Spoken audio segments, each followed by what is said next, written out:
अहो जी माझी बहीण प्रत्यक्ष एवढी खोटी बोलतोय, तिचा मुलगा किती खरा बोलत असेल ही. त्यांनी जे असं म्हणायचं त्याचं म्हणायचं माझ्या बहिणीला माझ्या बायकोला उभरला माझ्या त्याच्या बहिणीने स्वतः त्यांनी घेऊन येऊ रजिस्टर ऑफिसला त्याच्या बायकोला आम्ही घेऊन येतो 50-50 करतोय ताकद ठेव एक गुंठ सुद्धा देवाची तिची लायकी नाही.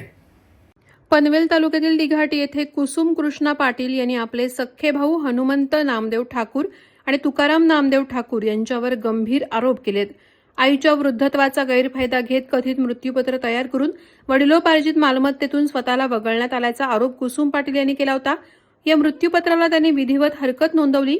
मात्र महसूल अधिकाऱ्यांनी घेतलेल्या निर्णयात ठाकूर बंधूंच्या बाजूने निकाल लागल्यानंतर अधिकाऱ्यांवर आर्थिक साटेलोट्याचा धक्कादायक आरोपही कुसुम पाटील यांनी केला होता. दरम्यान हनुमंत ठाकूर, तुकाराम ठाकूर आणि त्यांची दुसरी बहीण सुमन हासुराम मोकल यांच्याकडून हे सर्व आरोप फेटाळण्यात आले आहेत. सुमन हासुराम मोकल, साई ने कुसुम कृष्णा पाटील दिघाटी ही माझ्यावर काय सांगितलं, माझी बहिणीला काय हिशाची गरज नाही, तिला काय खाती पिती ते आहे, पण मी खाती पिती आहे ती बरोबर आहे, पण तुम्ही माझा सर्वे करायला साईला यायचा काय आहे माझ्या घरी काय नाही त्या तुम्ही प्रत्यक्ष बघायचा आणि म्हणून या करायचा.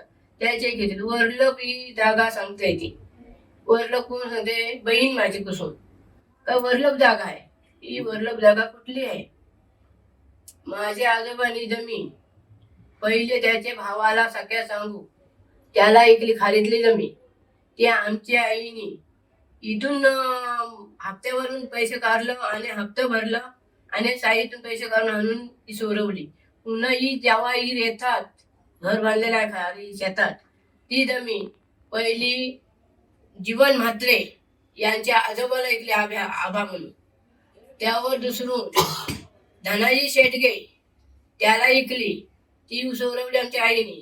पुन्हा सुका रामा त्याला ऐकली तरी ती सोडवली. आता काय दुसरून सकाराम गोंधू साईचा त्याला ऐकली तिकडं घालवलेली जमीन आहे ती जमीन ऐकली ती सुद्धा जमीन आमच्या आईने सोडवली. कुठली जमीनवर याची आहे सांगा, आजोबाची आईने सोडवलेली आहे जमीन ती आता ही सांगते वरलोकची आहे, ती कुठली वरलोकची आहे म्हणजे असा हे आहे. आणि पुन्हा हिला जमीन दिली होती, ही बोलतो मला जमीन दे म्हणजे काना घर बांधायला, हिला घर बांधायला देण्याचं तर मी सांगितली तर दे, ती देते तिचा देते शेत बदली, मग ती तू देश बदली. मी आमच्या आईला सांगितलं दिला, तिने दिला शेत, आईने दिला शेत, हिने बांधला जोता, आईने जमीन लावली कापली आणि आई जाईत होती वाल टाकाला, ही बोली वाल टाकू नको बोली. आईने सांगितलं घर बांधू नको, आईने घर बांधून दिला नाही. त्याच्यावर 4-5 वर्षे 5-6 वर्षे ही शिव्या गाली करी असं सगळं करी असं आईने काय सांगला, ही पोरांना त्रास देईल, ही जमीन मी पोरांची नाही करते. मी सांगितलं तुम्ही काही ते करा, जमीन नाही करा नाही तर काय करा, मी अशी आहे गरीब, मी काही आपण करता.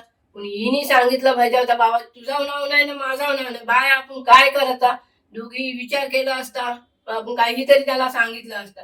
संपूर्ण मालमत्ता व्यवहार पारदर्शक असल्याचा दावा करत त्यांनी कुसुम पाटील यांचे आरोप निराधार असल्याचं सांगितलं. इतकंच नव्हे तर आमच्यावर केलेले सर्व आरोप खरे आहेत हे कुसुम पाटील यांनी आपल्या मुलांच्या डोक्यावर हात ठेवून जाहीरपणे सांगावं असं आव्हानही ठाकूर बंधूंनी दिलंय. या प्रकरणामागील खरा सूत्रधार कुसुम पाटील यांचे पती कृष्णा पाटील असल्याचा आरोपही दोन्ही भावांनी केलाय. कृष्णा पाटील यांनीच हे प्रकरण चिघळून कुटुंबात फूट पाडण्याचा प्रयत्न केल्याचं त्यांनी म्हटलंय. मी जवळ आमची आई वारून आता जवळ 3 वर्ष होऊन गेली, तरीही आम्हाला वाटलं होतं की बहीण माझी काहीतरी बाबा वारस नोंदी बाबत कधीतरी बोलायला येईल. जवळ 2 वर्ष होऊन गेली तरी बहीण काही येत नाही. म्हणून मग मी शेवटी गेल्या 5-6 महिन्यापासून मी बहिणीच्या पाठी लागलो, बाय आपण 4 भावंड मिळून जमिनीबाबत आपण बोलूया, बसूया आणि आपण 4 मिळून ठरवूया की बाबा काय जमिनीचं कसं करायचं.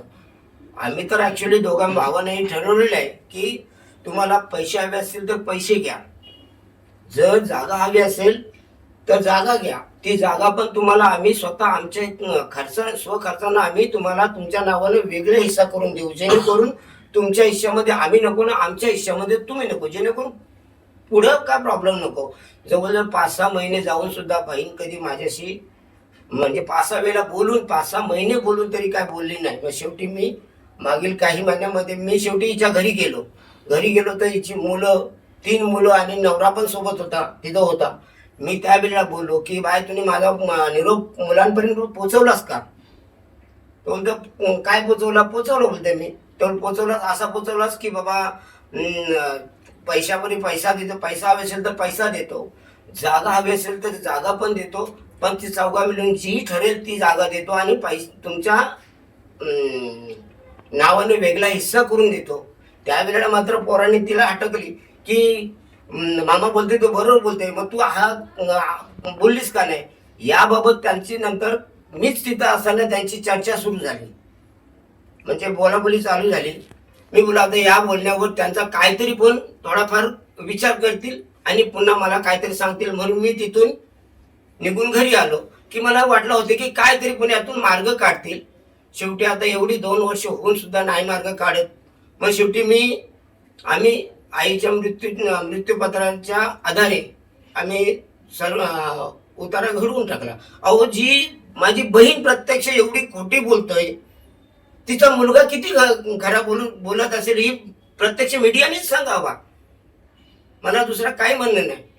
कृष्णा पाटील यांनी स्वतःच्या बहिणींना जमीन व्यवहारात किती हिस्सा दिला आहे त्यांनी जाहीर करावं.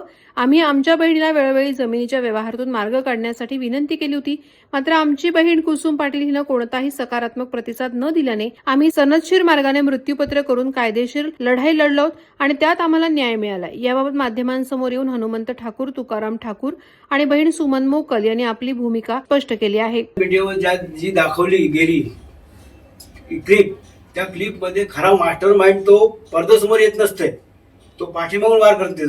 त्याला पडदा त्याने करायला पाहिजे होता की सन 1989 ला 24 नंबर 39/2 जस्टिस कडे केस लागली. तिला त्याच्यात हिला वारीस म्हणून केस केली, वारीसदार करून केस दाखल करण्यात आली.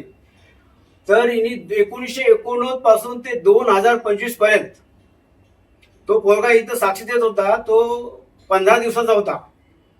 तोपर्यंत त्यांनी काय सांगितलं की कोण वकील केलाय तो, त्या वकील केलाय त्याचं नाव सांगा आणि त्याचा काय लिहिलंय ते आणा माझ्याकडे, मी वाचतो आणि नंतर ठरवतो की सही द्यायची का नाही द्यायची. मग इथं आमचा प्रश्न पडला की आमचा वारसदार कोण, म्हणजे मेवना का बहिणीच खरी, वारसदार कोण आहे आमची, हा प्रश्न पडला. नंतर अजूनपर्यंत तो पोरगा कधीही विचारला नाही का मम्मी तुम्ही का सही दिलीस ना, का त्यांनी जमीन विकली नव्हती की त्याच्यानं माती खनन केलं नव्हता, तू का सही दिलीस ना. आता एवढे वर्ष झाला ही माझ्याकडे आली की तुका असं बोलते की जागा घे तो पैसा घे. तुझ्या पैसे कशा आले, तो पैसे कुठून आणणार, तुला जागा पाहिजे जागा घे, जमीन पाहिजे जमीन घे, पैसे घे, पण तुला काय आहे ते तू सिद्ध कर. ही म्हणे माझं कोणतरी आहे तिकडे सगळीकडे आहेत, ज्यांची मला नावं सांगायची नाही आहेत. आता ती जशी सांगते तहसीलदारने हे केलं, मला कोणाची नावं सांगायची नाहीत. फक्त फरक असा आहे मास्टर माइंड आहे त्यांनी समोर येऊन सांगायचा.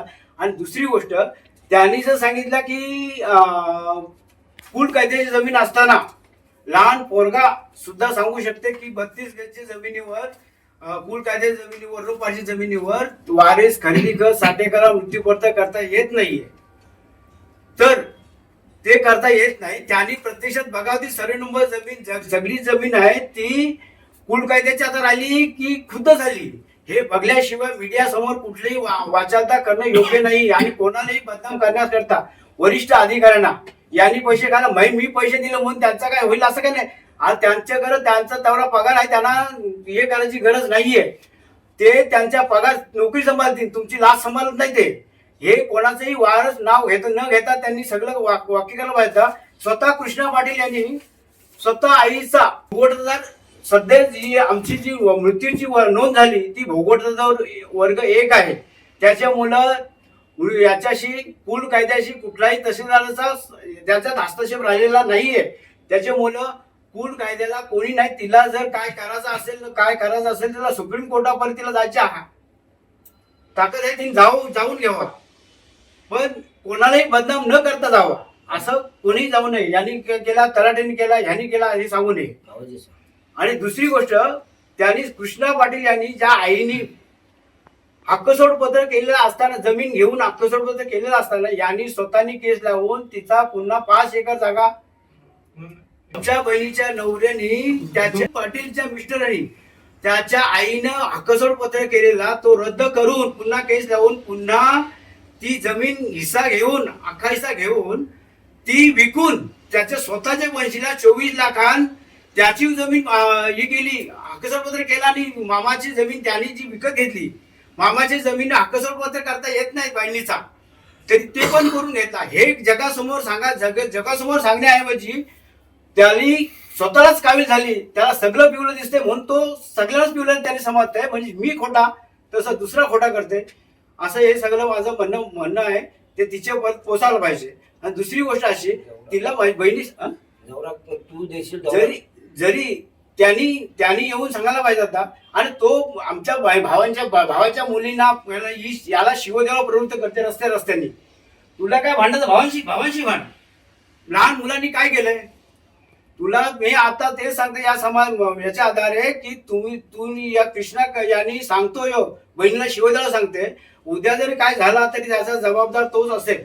मी काय बोलतोय, दुसरी गोष्ट अशी आहे की तिने तुझा जो पोरगा इथे आला होता तुमच्या याच्यात, त्यांच्या डोक्यावर हात ठेवून तिने सांगावा की मी दिलेले स्टेटमेंट योग्य आहे. आणि तिने दिलेलं सगळं स्टेटमेंट दिलेलं सगळं खोटं आहे.